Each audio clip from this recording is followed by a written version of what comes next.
Hola, ¿cómo están? Bienvenidas a este episodio de el podcast Soy Fértil, un podcast para tu fertilidad, para ampliar la conciencia y para que la encuentres desde tu interior a la fertilidad. Ya sé si querés ser mamá o si querés ser fértil para toda la vida, que es lo que te recomiendo, incluyendo la maternidad y todos los procesos de la fertilidad. Así que vamos, hoy te voy a traer un tema que está vinculadísimo con un taller que voy a hacer en vivo por última vez este año y no sé si lo voy a volver a repetir. La parte en vivo es de 2 horas y la vamos a hacer el próximo martes. Te estoy hablando de martes. Se me hizo un blanco. Ahí está. 20 de marzo del 2024. A las 18 horas, 18:30 horas Argentina, Uruguay y Chile, 3 horas menos en México y 4 horas más en Europa. Y esa parte en vivo tiene 3 tramos. Esto lo hago desde 2020, desde la pandemia, de manera online. Antes lo hacía solo en cursos presenciales. Y bueno, un día me animé, un día en ese encierro que teníamos en comienzo de 2020 y me preguntaron a raíz de un posteo cómo se hacía la limpieza, les empecé a contar y bueno, lo empecé a compartir. Ahora decido cerrar un ciclo con esta próxima edición, pero está buenísimo, sinceramente parte de ese trabajo lo vas a poder seguir haciendo grabado. Es un método que tiene 3 pasos. Hay una conexión inicial con ejercicios de respiración y de estimulación de la circulación a la parte del suelo pélvico. Hay una toma de conciencia a través de palabras y de información sobre el espacio de donde habita el útero, que además de ser más que un órgano, tiene muchísimas terminaciones nerviosas y circulación de sangre y tiene 3 capas. Es un músculo complejo de 3 capas, súper elástico. Se agranda tanto para tener un bebé o 6 bebés. No sé cuál es el máximo, si son 6 trillizos, pero puede alojar vidas de cachorros humanos. Y después volver a su tamaño original, que en reposo es como una pera o como un puño cerrado. Bueno, es maravilloso. Yo soy fan, ya saben, tanto del útero como de los ovarios, como de nuestro ciclo menstrual ovulatorio. Pero bueno, hoy me voy a dedicar al útero porque viene esta conexión en vivo del día miércoles 20 en Argentina 18:30. Les dije también Perú, Argentina, Uruguay y Chile misma hora. Si no, buscas en tu país o nos preguntás a qué hora es. Pero además de eso tiene 3 partes. Te contaba de la primera, la segunda es la conexión en vivo y después hay ejercicios de escritura, dibujo, rituales para que completes en raíces la experiencia en el útero. Y después hay bonus que el año pasado le agregué 3 bonus al curso. Uno tiene que ver con la relación entre el útero y la luna. Te cuento ahí el vínculo, las energías y cómo y dónde se relacionan, que por lo menos a mí me parece súper curioso, interesante para saber para toda mujer. Después, nutrición para el útero. Hay cosas que nos hacen bien y no nos hacen inflamar. Hay cosas que nos hacen inflamar y hay cosas que no ayudan a la irrigación y la circulación y a la salud del útero y a la calidez. La temperatura es muy importante para gestar. Y el tercer bonus, se me hizo un blanco en este momento. Afecciones físicas, dolores. Ahí hablamos de endometriosis, endometritis, amenorrea, dismenorrea. Bueno, en fin, todo lo que tiene que ver con dolores del útero. Y bueno, si te interesa sumarte, me mandas un mensaje. Acá te voy a dejar el link a la página donde se explica. Si no, también en Instagram estos días vas a ver que hay bastante información. En el blog el último artículo fue sobre endometriosis, porque hace unos días fue el día de que se toma como de concientización de la endometriosis, que afecta aproximadamente al 15% de las mujeres. Cada vez más tiene explicación. Bueno, ahí en el artículo te explico bastante de la biología, de las causas y de las formas de tratarlo. Y hoy traigo este tema porque también estuve con 2 mujeres que hicimos un proceso individual que hago muy pocos por año. Y las 2 tenían situaciones, alguna más escondida que la otra, relacionadas con estos dolores del útero que no tienen que ver con enfermedades, sino en un caso haberse hecho un aborto a temprana edad, con un embarazo en la adolescencia no deseado y que no sabía cómo gestionar. Y bueno, esa persona está con mucha culpa, como la mayoría de las mujeres que transitan esos episodios. Incluso ya les digo, costó que saliera, y salió cuando yo le comenté una hipótesis de causa de tener miomas en el útero. Miomas e endometriosis a veces están muy relacionados. Son cosas diferentes, están muy relacionados, pero específicamente miomas, que es uno de los dolores del útero con etiqueta, son unas masas de tejido que se hacen como si fuesen unos quistes de diverso tamaño dentro del útero. Entonces, simbólicamente es como que reemplaza a un bebé siendo gestado en el útero. Y a veces impide que se desarrolle otro embarazo, otra gestación, por el tamaño. A veces hace sangrar mucho y doler las menstruaciones. Entonces es una afección importante, muy importante si estás buscando ser mamá. Y bueno, yo le comentaba que desde la biodescodificación, una de las hipótesis de que el cerebro decida hacer masa dentro del útero, como miomas, tiene que ver con completar la gestación de otros bebés que no completaron su gestación. Y yo le decía, bueno, vos no estuviste embarazada, porque ella me había respondido que no, de primeras, pero puede ser tu mamá, tu abuela.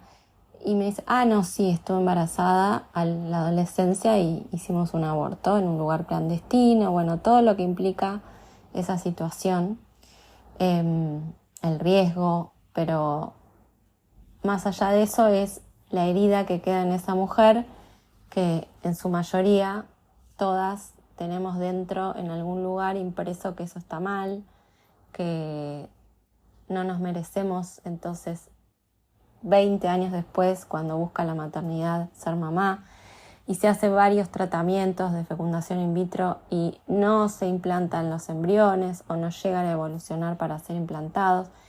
Y yo le comentaba que esta es una de las posibilidades, que el cuerpo, a través de sentir culpa, manda la orden al útero de no ser receptivo, ¿no? Entonces de no permitir la implantación. Y además ya está ocupado con miomas. Le habían sacado en una cirugía que era como una cesárea 3 miomas grandes. A su vez, en este caso esta mujer había hecho esa práctica de extraer ese embrión implantado en su adolescencia. Había hecho, en un momento, habían 3 embriones que se habían generado y que los habían descartado porque les habían hecho ese análisis PGT y les habían dado de mala calidad. Entonces, bueno, y justo tenía la misma cantidad de miomas grandes que esos embriones.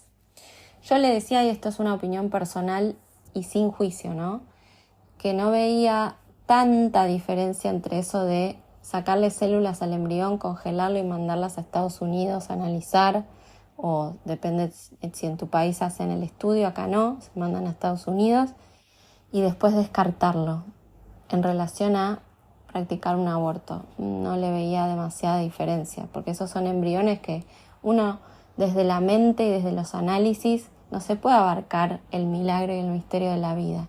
Y esto no lo digo con juicio, a mí no, de verdad no siento un juicio respecto a ninguna de esas decisiones, sino que me parece bastante similar la situación en un caso y en el otro.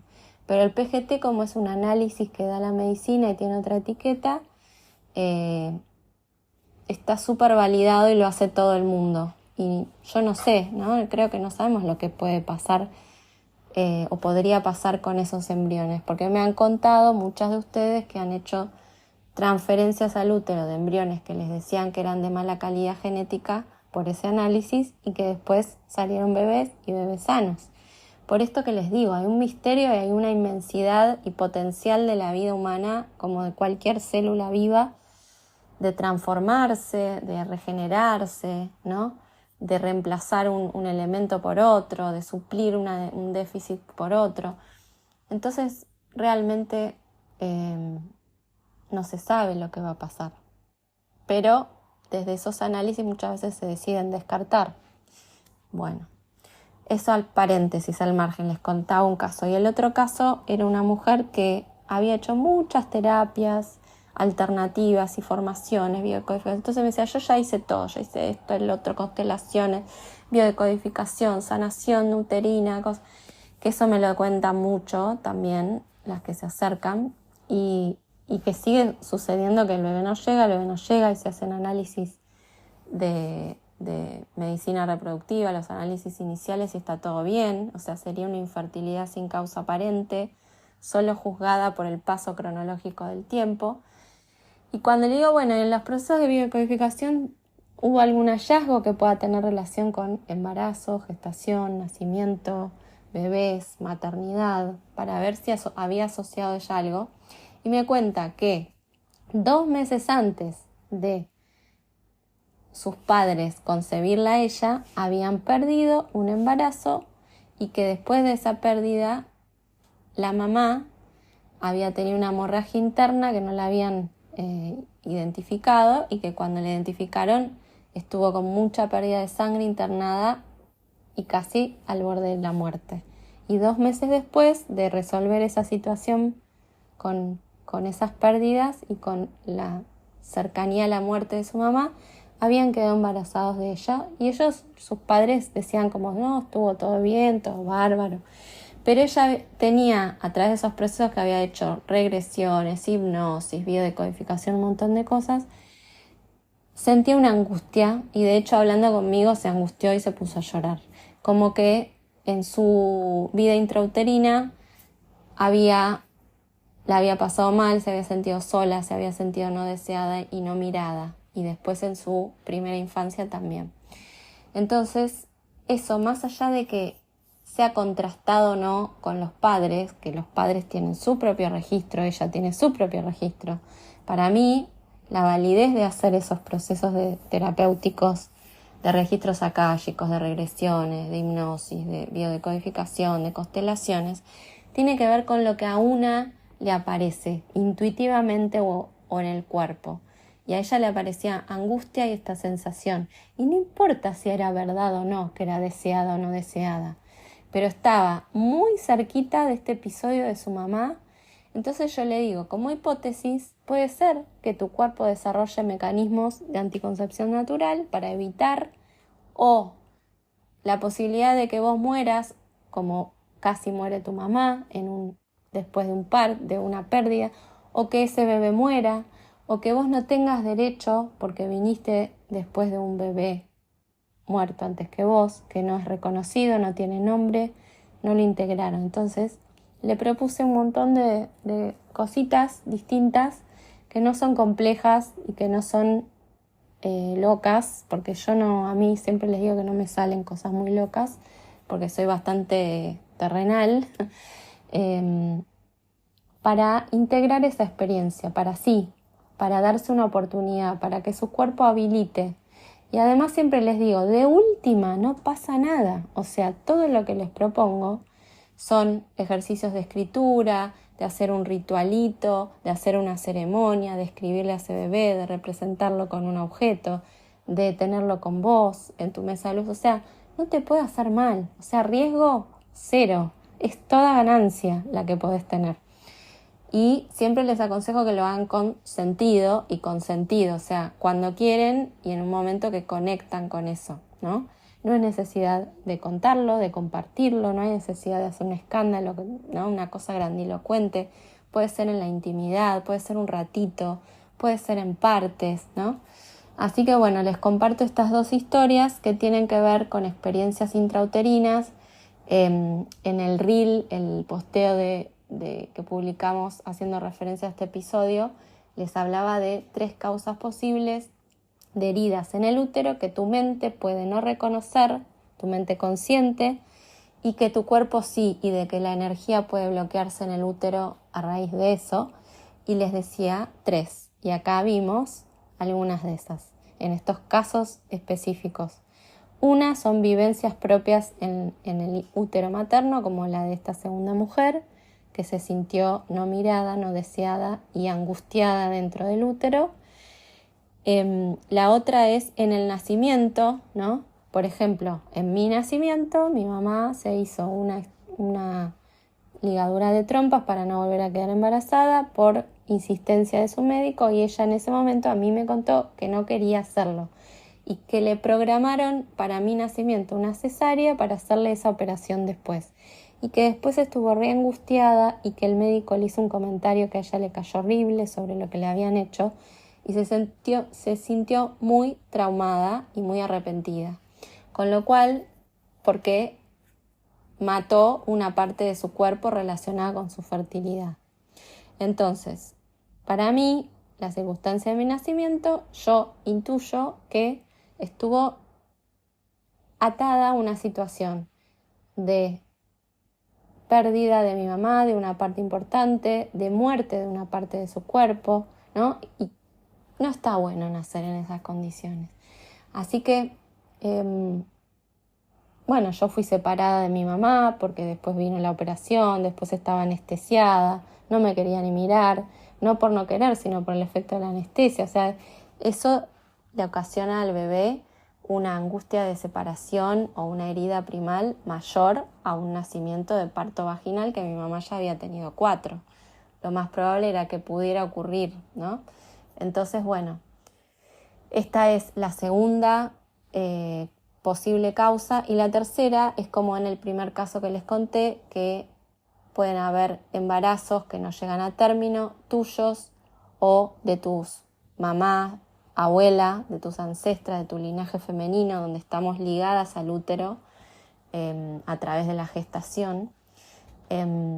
Y puede ser también una cuarta que te agrego ahora, que son estos embriones que se transfieren y que no se implantan.